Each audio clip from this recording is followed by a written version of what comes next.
Story time about how I caught my baby daddy with my best friend in my own bed. Disclaimer, this is not my story time. It's sending me on Instagram. My baby and daddy and I are engaged to be married. Our baby is almost 1 year old and we've been happy up until now. The bad thing is that we rushed into our relationship. We never really took the time to really get to know each other. I don't know a lot about his childhood and I don't tell him about mine because he doesn't ask. We don't really know what each other's favorite colors are, you know, stuff like that. Then I got pregnant and everything changed. He asked me to marry him and I told him that we needed to be engaged for a while so that we could really get to know each other. At first he agreed, but then he started getting annoyed. He wanted to go out with his friends and be free, but we had a baby. This is where my best friend comes in. I'm a nurse and one of the things that I told my fiance was that I wanted to keep my job even after I had the baby. So my best friend started coming over to our place to take care of the baby. My fiance owns his own business so he doesn't have to be there all the time. So he was basically home all the time with my best friend. And no, it never crossed my mind that they would ever do anything behind my back. 3 weeks ago, I started noticing some really weird behavior between them. My best friend had a hickey on her neck and I started asking her who it was from. I just was curious, but my fiance yelled at me and told me to stop asking. Part 2 is up.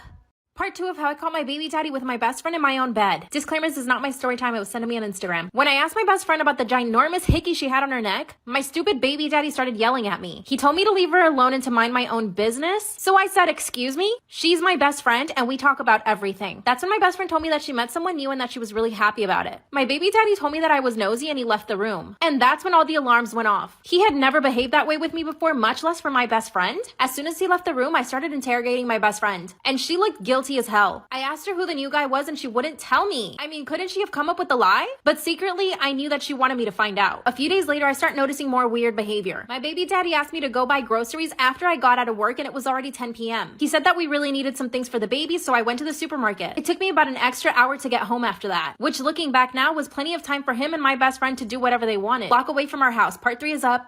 Part 3 of how I caught my baby daddy and my best friend in my bed. Disclaimer, this is not my story time. It's sending me on Instagram. Those fools didn't even bother to close the curtains. I waited 10 minutes and then I walked to the front yard. I started looking through the window, but I really couldn't see anything. I went to the side of the house and I started looking through another window and I could see that the door to our bedroom was open, which I knew I had closed before I left. I quietly unlocked the front door and that's when I see my baby on the couch, all by himself. Yes, he was wrapped up in blankets and surrounded by pillows, but the fact that they left him by himself is what angered me the most. I quietly walked over to the bedroom and I could see them both laying on the bed. I thought my stomach was gonna fall out of my butt. I walked right into the bedroom, but they were too busy making out to even see that I was in the room. So I threw my purse right at their faces, but I was weirdly calm. The ones who were freaking out were them. My best friend got up from the bed and basically ran out of my house. She didn't even have the courage to face me. And all he did was sit on the bed and beg me for forgiveness. Then he begged me not to tell his mother. It's like all he really cared about was his mom not finding out. That's when he confessed that his mom was helping him out financially and that his business was not doing well and that he really didn't want to upset her because she would stop giving him money. So I grabbed my baby and our things and we went to my parents' house. My parents have a huge house with the pool and everything. I don't need to be with him. My parents offered to take me in and take care of us. Of course I'm continuing to work, but should I tell my baby daddy's mom? And I still haven't spoken to my best friend or ex-best friend. What the heck should I do? Okay, so story time about how my best friend and I were dating the same guy. So a little background information. It was my freshman year of high school and I was 15 years old and I had been dating this guy who we are going to call Jacob. And we had been dating for about 3 months. He was a part of the popular group in school, but he was also known for cheating on all of his ex-girlfriends, including me. But why would I see that as a red flag? Probably because I was fucking dumb. That's exactly why. Once a cheater, always a cheater. Of course he was cheating on me and people would come up and tell me that he was cheating on me. At first I really wanted to leave him, but he was really cute and he came from a very rich family. So in reality, I only wanted to stay with him so that way he would keep spoiling me with extremely expensive gifts. He would literally buy me anything and everything that I wanted. So it was kind of like a beneficial relationship almost, except while he was buying me things I was getting embarrassed by girls coming up to me in school and being like, yeah, your man was texting me like that, you know. But it was worth it. At least that's what I told myself. So my best friend, who we are going to call Taylor, she came over for a sleepover and the whole night we had talked about Jacob cheating on me and she asked me why I hadn't broken up with him yet. So then of course I told her why I wouldn't leave and she was like, period sis, do what you gotta do. Like, no judgment over here. Period. We love a supportive bestie.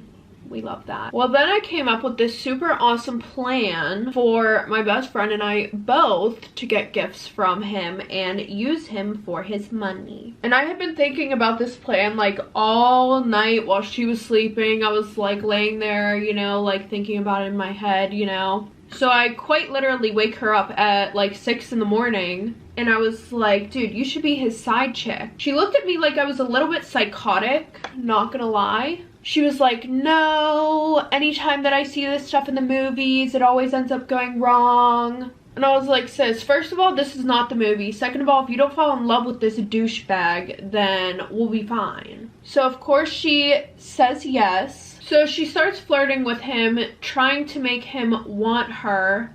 And I may have tried to give it a little push by giving her his Snapchat, his phone number, his Instagram, everything that you could think of. So she tries sliding in his DMs and then she tries like texting him on Snapchat. But of course, the one time this would benefit me, he don't want to cheat. He was like, I'm with your best friend. I don't think we should do this right now, you know, da da da da da. But of course, like all men who cheat, he ended up meeting up with her and they started, quote, sneaking around. Meanwhile, I literally knew all the tea. Like Taylor would literally text me when they were together saying what they were doing, text me pictures of what she just got, like shit like that. Eventually, she also started getting stuff from him 24/7, and he literally looked so fucking stupid. Well, eventually we got bored with what we were doing, so we decided to fuck with him just one last time. We decided that we would both make a wish list and put everything that we wanted on there, and at the end of the month we would have a sleepover and bring everything that we got, and whoever had the most things on their wish list won. I don't know what we were planning on winning, to be honest. I think it was just part of our plan to mess with him one more time. Well, fast forward to the end of the month, we have everything that he got us at our sleepover, and let me tell you, it was insane. I had a king size bed. It filled up my king size bed. There was shit all over the floor. So what do? I take a video of my room, which is covered in gifts that he got us. And might I just add, like, talk about trying to buy somebody's love. It was low-key sad as fuck, but not sad enough for me to take a video of it and post it on Instagram, tagging him and all of his friends. I ended up writing a long paragraph about how he was a piece of shit cheater and that if you try to cross me, you won't win. He was so embarrassed. Everybody at school was laughing at him, as they should. Well, he ended up telling his mommy about it, and his mom came to my house to talk to my parents, and my mom decided to be a bad bitch. She was like, listen, your son did all this shit willingly. He seems like a douchebag. I don't know what you want me to do about it. Everything that was done is already done, so get the fuck off my property. Period. As she should. Not gonna lie, my dad was kind of mad at me, but my mom was super impressed, and we literally laugh about it all the time. Hi, my name is Demelza. Please like and subscribe. My first memory of Mom is of her voice. She'd sing lullabies to me every night, and it was the most beautiful sound in the world. The minute she stopped, I'd start screaming for more. By the time I was 1, I could hum every lullaby perfectly. Dad would play the grand piano, and I'd jump onto his lap and press the keys, delighted by the sounds I made. On Dad's 30th birthday, there was a grand celebration at our mansion. In the middle of it, I climbed onto the table and started singing the birthday song. Suddenly, a hush fell over the room. Happy birthday to you. Happy birthday to you. Happy birthday, dear Daddy. Happy birthday to you. When I was finished, I looked around in surprise to see grown men crying. Oh my God, she has the voice of an angel. I always had a feeling Demelza was gifted. I'm so proud of you, darling. My parents hired the best musicians and vocal coaches for me, and there was no stopping me after that. At every party, I'd put on a show for our guests, and I'd make them pay me too. My life was perfect until one day when everything changed. When I was in the 3rd grade, Dad had just returned from a business trip, and I stopped short when I saw a scrawny little girl get out of the car too. She was trying to hide behind Dad, but he gently pushed her forward. Demelza, this is Isabel. She's your sister, and she's going to live with us now. Will you take care of her?" I looked into her scared, dark eyes and immediately took her hand. Always. But the day Isabel walked in, a dark shadow was cast over our happy home. That evening, we overheard a huge fight between my parents. "You've broken my heart, and now you've brought a reminder of that to live with us? She can't stay here. I won't raise a child that isn't mine. She has nowhere to go. Her mother's gone. I know you hate me right now, but please, don't take it out on her. She's just a kid." I didn't want Isabel to hear this, so I said, "Come on, I'll play something for you. What's your favorite song?" I didn't fully understand what was happening, but one thing was clear. Mom hated Isabel. She pretended like Isabel didn't even exist. But Dad and I adored her, and we more than made up for Mom's ice-cold attitude. But in the 8th grade, we got some news one day that turned our worlds around. Dad had been in a terrible car accident, and he was gone. We were all devastated, but Mom just shut herself up in her room for weeks. One night, I was reading a story to Isabel when Mom suddenly barged in. "What are you doing in my daughter's room? You're just a poor maid." Mom, are you okay? She's not a maid. This is Isabel, remember? How could I forget her? Everything bad that's happened to us is her fault. I stared in horror at Mom as Isabel started to cry. "Pack your things first thing in the morning, Isabel. You're going to be sleeping with the maids now." What? No, she's not going anywhere. Either she goes to the maids or the orphanage. This is her last night here. As Mom was leaving, she suddenly pounced at Isabel, grabbed her stuffed bunny, and threw it in the fire. "No, my mom made that."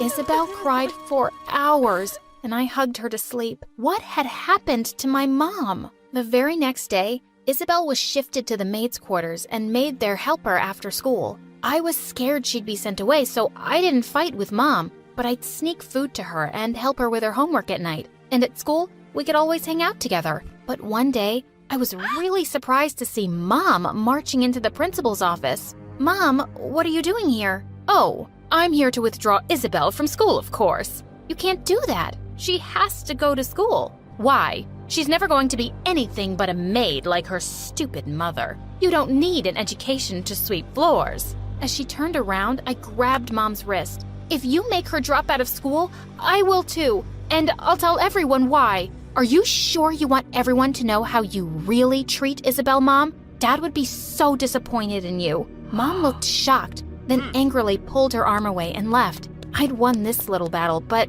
God knows what she'd do next. Things weren't great at home, but at least I had Eric. He was my boyfriend for 2 years and was just crazy about my voice. One evening when I was on a date with him, I suddenly started getting calls from Isabel. "Come home, right now." I ran home to a scene of complete chaos. Mom was tearing apart Isabel's room. "What's going on?" "Your dad's watch is missing, and I'm going to search all the maids' rooms. And when I find it, I'm kicking out the thief for good." Just then, a servant came from another room, saying it was under Mom's personal maid's bed. Mom looked completely shocked to find out it was her, but she threw her bags out instantly. Some days later, it was Isabel's 13th birthday, and I snuck into her room with a cake. When she blew the candles out, I asked her what she'd wished for. "I wished your mom was dead."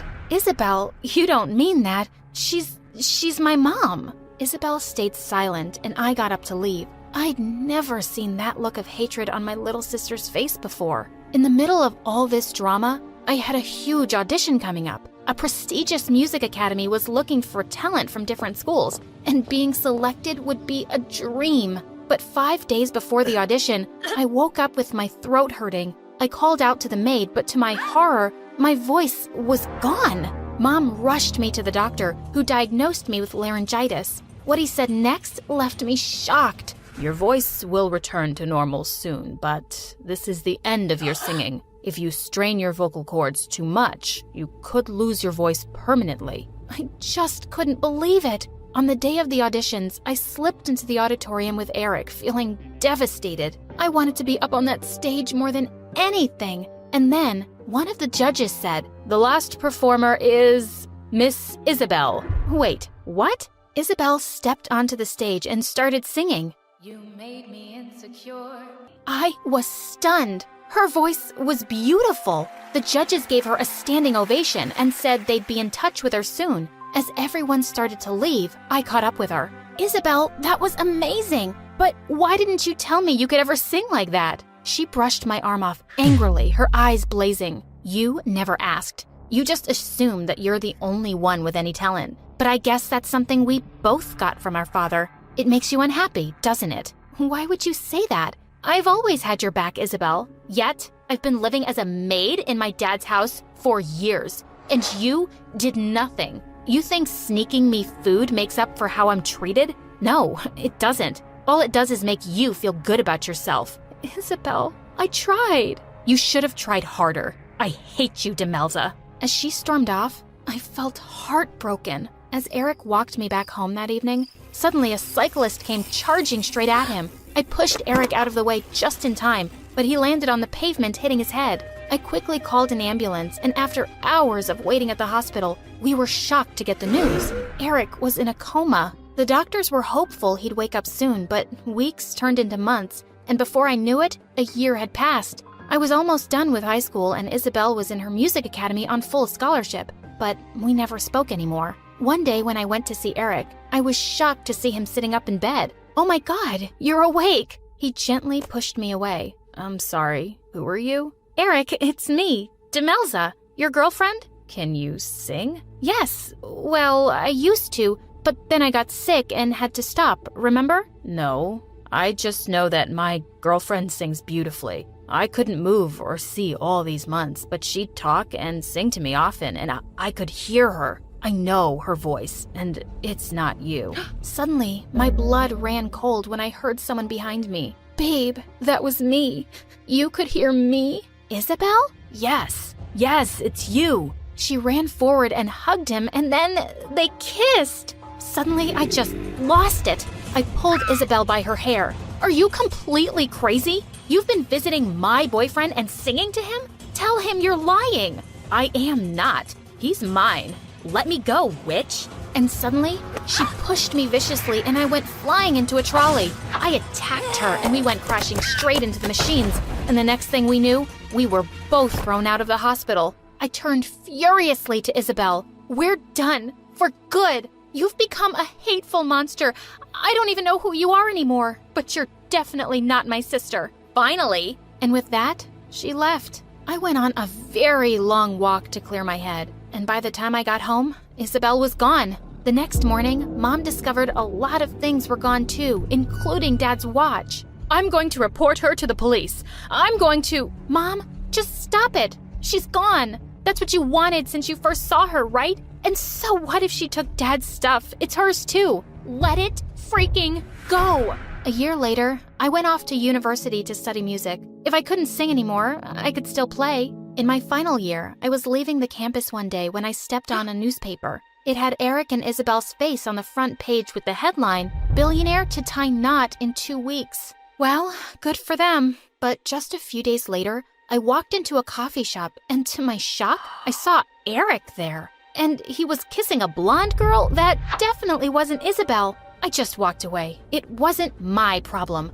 but I couldn't stop thinking about it. And when her wedding day arrived, I just couldn't not do anything. Even if she hated me, she was my frickin' little sister. And that's how I found myself bursting into the church and running like crazy down the aisle. Hold it! This wedding can't happen! As Isabel turned to look at me in horror, I ran straight at her and hugged her. I held onto her tight as she squirmed and shrieked. OMG, you psycho, get off me. I love you, Isabel. I'm not going anywhere till you listen to me. As Eric looked super mad and everyone stared at us, she dragged me off to a small room. What do you think you're doing, Demelza? Isabel, you can't marry Eric. He's a cheater. I saw him kissing a girl the other day. I swear, I'm not lying. You think I don't know about that? Well, I do, and it doesn't matter. I stole your man, and he'll take care of me. At least I got rid of you and your psycho mom, so just buzz off. Isabel, listen to me. You're just angry right now. I'm so sorry about everything. Mom was unbelievably cruel to you, and I should have fought harder. You deserved so much better, and you still do, Don't marry this jerk, please. Why do you care? Because you're my little sister, and I miss you so much. I had two things that I loved the most, my voice and you. I lost my voice for good, and I don't want to lose you too. Please, forgive me and come with me. Oh, Demelza, I'm so sorry for all the horrible things I did to you. I thought I wanted to marry Eric to tease you, but I now realize that everything I've been doing in my life was to not end up alone. I just wanted to belong to someone. You belong to me. You're my family. I made a promise to Dad to take care of you, and I will, always. And with that, we hugged each other and walked back to our home. Family always comes first.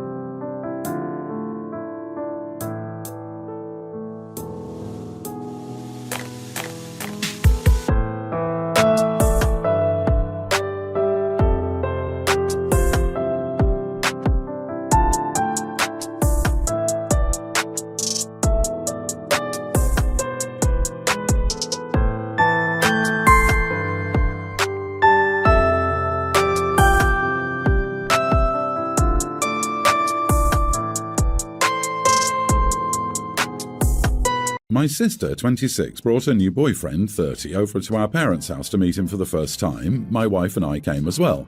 We met the dude. He seemed okayish at first, but he then started asking weird and personal questions. My wife had breast cancer and got a single mastectomy last year. She told the story to my sister's boyfriend, and he was like, "Oh." Then he stared at my wife briefly, then playfully said, "Without even asking, I can pretty much tell which one got the blow." We were floored. My wife could barely keep a straight face. She lied to leave the table because she was literally about to tear up.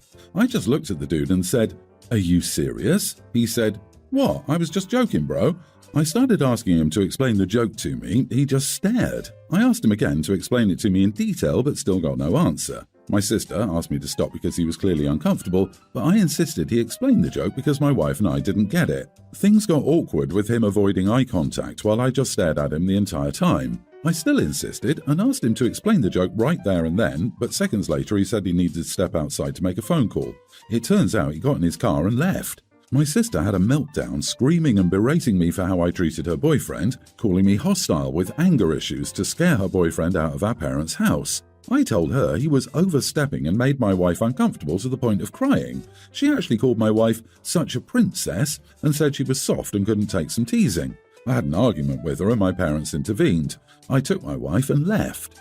My dad later called me and said he understood how hurt my wife felt, but my sister's boyfriend was visiting for the first time, and I showed hostility and aggression instead of ignoring him. He encouraged me to reach out to him and my sister later and talk it out, but I declined. Am I the idiot?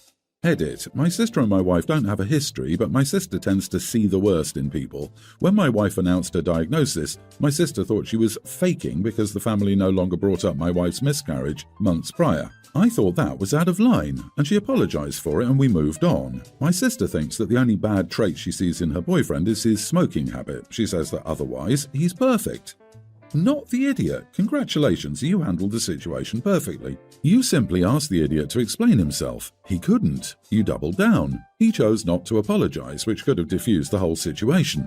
I wouldn't encourage my daughter to date that kind of guy if it was me. This was brilliant. Put the dude right in his place. I would have done the same thing. Forget apologizing. However, I can guarantee you the guy will think twice before opening his mouth around you again. What kind of idiot makes a joke to some girl he's never met that had breast cancer before and thinks it's funny? By the way, what was the punchline to his joke? I've read this post a dozen times and still don't get the joke or how it's funny. Does someone mind explaining it to me? Some people think that anything less than fawning over their jokes is aggressive. I noticed it a lot when I started asking my family, "Oh, I don't understand the joke, can you explain it to me?" when they'd make rude comments and say they were jokes. Nah, jokes are funny and you're not being funny, just a jerk. Me not laughing at them was considered rude, and asking them to explain how it is hilarious was aggressive. Not the idiot. The fact he didn't immediately apologize but instead snuck off and drove away is extremely telling of his character. Amazing, this guy is 30 years old. You did the right thing. Your sister is out of line. Your wife or anyone else does not have to accept these rude comments. You stood up for your wife. Well done. My cousin Tom, 27 male, recently got his girlfriend, Amy, 26, pregnant. I put girlfriend in quotes because they weren't technically boyfriend and girlfriend yet, but they've been going out for over half a year. Now they plan to be serious for the baby and move in together. A few of us got together, Tom, his brother's girlfriend, my husband and I. Tom started talking about how Amy has baby-trapped him as women always do with men. He said that Amy was brought up wanting to be exclusive with him before, but he said no, so that must be why she got pregnant. Now, Tom is 27, unemployed, has been trying to get his degree for 6 years now, no degree in sight yet, has no idea what he wants to do with his life and lives with his parents. On the other hand, Amy has a master's degree, a nice career, her own apartment, and honestly seems to be a great woman overall. I've only met her a few times, but she's fun and lovely. When Tom said what he said, I just laughed a bit and told him that he was unemployed, broke, and living at home, and he wasn't worth baby-trapping. If anyone had baby-trapped anyone here, it was him, because he could never have gotten such an amazing woman to stick with him long-term otherwise. Now he's really upset with me, and it looks like he wants to cut me out of his life completely. My husband thinks I was right saying what I did, but my other cousin and his girlfriend say that even though Tom is acting really stupid, I shouldn't have insulted him so much as he's already insecure about his situation. Am I the idiot? Not the idiot. He seems awful and she's stuck raising 2 children now. I also find it interesting that he says something misogynistic and rude about the mother of his child, but you turn it back on him and he wants to never talk to you again. 'Cause the truth hurts. Obviously, he's been living off the bank of mum and dad, and now he's diving headfirst into a relationship and parenthood when he's still living like a teenager at the age of 27. Not the idiot, and he isn't trapped. It's not hard for him to sign his rights away and have absolutely nothing to do with her or the child. He makes it seem like he's stuck with no options and is made worse by his comments that all women do this. Surprise, protection does fail and doesn't mean it was intentional. Your cousin is misogynistic and disrespectful to the woman bearing his child. He should be feeling insecure. She doesn't need him, and once she wises up to his BS, she likely won't want him either. Less than a year is not enough time for the rose-coloured glasses to come off, but if I were Tom, I'd focus less on insulting my girlfriend to my family and more on being someone she wants to keep in her life once they do. I kind of think Amy should dump him. I moved to a new area with my wife, and one of my next-door neighbours had some rude comments for us since I'm a woman too. Nothing too aggressive, just petty little things like saying this was a family neighbourhood and she didn't understand why we'd moved there. In a way, that implied we were unwelcome. I tried to smooth things over by saying it was what we could afford, but she got more irritated, like I was saying her area was cheap. Anyway, when we met all the other neighbours, they were a lot nicer and nobody else seemed to have a problem with us being gay. Now, in my experience, if someone is being intolerant and you tell 1 or 2 people, nothing gets done. If you actually want stuff to be addressed, you have to be like the squeaky wheel and tell everyone. So, when I met the other nicer neighbours, I asked each of them, or each family, "Hey, I felt so welcome to your community, except Janice next door has made some phobic comments and I could use some help smoothing stuff over because I hate to start in a new place on the wrong foot. If you happen to know her, can you speak with her? I want to work things out, but I feel like she might be more receptive to hearing it from someone she's known for years instead of a newcomer. If you do end up talking to her, could you let her know we don't want any trouble, we just like her to stop making comments about our orientation or us not being welcome here." All the neighbours I asked this of were upset someone in the neighbourhood had been so rude and offered to have a word. Now, from my experience, if 10 people offer to help with something like this, maybe 1 or 2 will follow through. So, to my surprise, they all did. Obviously a very different community than I'm used to. And after the 6th person brought it up to her, she blew up. I actually heard her screaming from the next house that she was sick of everyone coming to her house to lecture her, had the women next door sent them too. And she screamed at the neighbour that had come by that they were the 6th person to come by for a nice little talk, and after 6 of them, it wasn't a friendly chat anymore and she was being harassed by everyone coming to her house.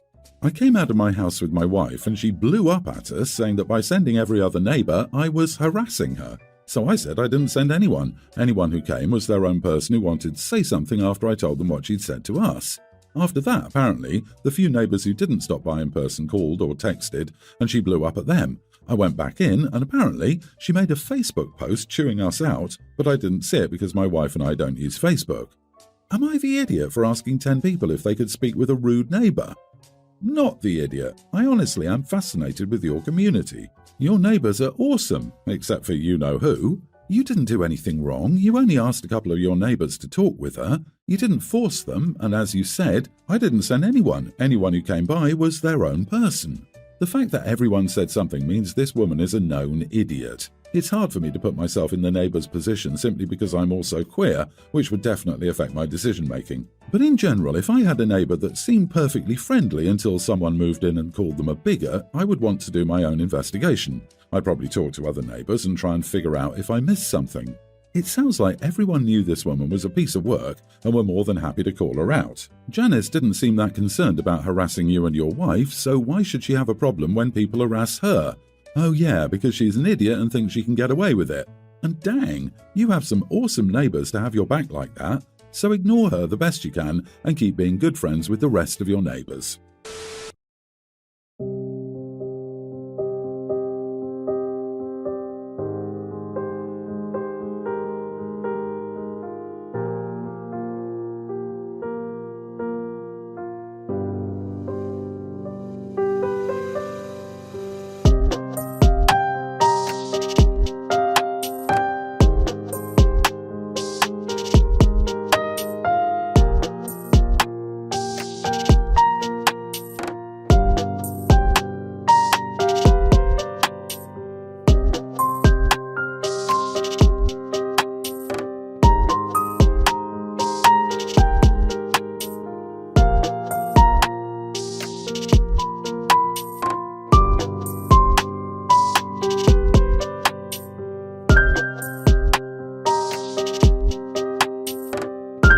I, female 28, am getting married next week. Invitations are out, wedding planning is complete, and everything is going according to plan. However, my sister, 31, just had a pregnancy loss, and Mom told me that she told her she decided not to come to the wedding. I was dumbfounded. I called my sister to talk about it, and she said she was exhausted and didn't feel like attending. I told her that this was my wedding, not some family dinner she and her husband decided to skip. She apologized, hoping that I'd understand. Still, I said that I don't, because I really don't understand what her miscarriage has to do with being at my wedding. It's not like she gave birth and needed to stay with the baby. She must have had me on speaker because her husband heard and started scolding me about how this is a traumatic experience that my sister just went through and said that I was insensitive to talk to her like that. I asked him to stay out of it, but he started arguing, telling me to respect my sister's wish and respect that they're grieving. I insisted he let me talk to her, but he said we were done talking. I ended up losing my temper with him, and he told me, "Screw you and your wedding," then hung up. My fiancé was in the room and heard him say that. He wanted to uninvite him and my sister over this instantly, but I didn't let him. I called Mom, and she promised to speak to my sister and convince her to come. My dad called me later on and started berating me about harassing my sister and told me to leave her alone.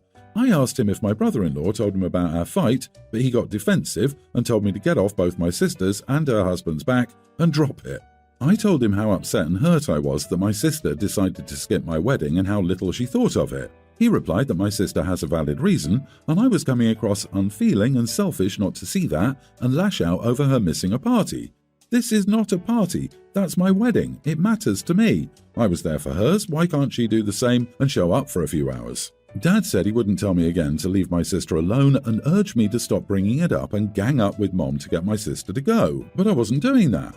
Long story short, tension has been taking over since then. Mom thinks that a calm discussion will do, but I feel like my feelings are ignored and misunderstood, especially by my sister. Am I the idiot? You are such the idiot that other people today will look upon your story and be like, you know what? She's the biggest idiot of the day. I'm golden compared to a selfish, self-absorbed, uninteresting piece of dirt that thinks her wedding is more important than her sister's loss of her baby. I hope your wedding is everything you deserve. You are the idiot. You have no idea what it's like to carry life and hope inside your body, then lose all that to forces outside of your control. People need time to collect their composure and grieve. The world doesn't revolve around you, and you're certainly not a person worth gravitating towards. I refuse to believe you could actually type those words out and somehow still convince yourself you're not the idiot here. Believe it or not, nobody owes you their presents at your wedding for any reason. The loss of an entire future they'd already started making plans for and investing enormous amounts of emotional capital in is ample cause to say, sorry, we're not up for celebrating right now. This is really not something you would think a human being with a functioning heart or brain would need to be explained to them. So unless you're gunning for Bridezilla of the decade, which honestly seems like it might be the goal, quit digging and go apologize. And come to think of it, I got addicted to you. Oh, no, no, no. And come to think of it, I need somebody like you. Oh, no, no, no. I need someone like you. Oh, oh, oh, oh, oh, oh. Someone like you. Oh, oh, oh, oh, oh, oh. Someone like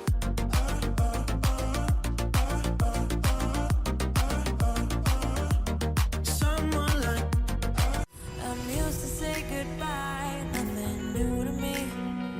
Baby, I'm trying to survive, and I know that you believe in a world with happy endings. So tired of pretending that everything's alright while I stay asleep. So let it go. Don't wanna carry all this pain. I know that you don't wanna shelter me. So I'm falling down below. My wife is a stay-at-home mom and I work long hours. When I get home, I just want to take a break for a little bit before helping out. But every day I get back, she immediately throws our baby at me and tells me to watch him while she goes breast pumps and watches Korean drama for like an hour. I got her one of those portable pumps. Willow, no tubing, fits in the bra, so she's not stuck to one position while pumping. She says she can't do chores or baby care because pumping is painful, and she needs to do something she enjoys to get her mind off the pain, or else she can't get enough milk during that session. I told her I didn't believe it, and she was using pumping and milk production as an excuse to take a break and get away for an hour. I don't mind giving her a break, but I feel like she's making it up to justify a break. She accused me of calling her a liar.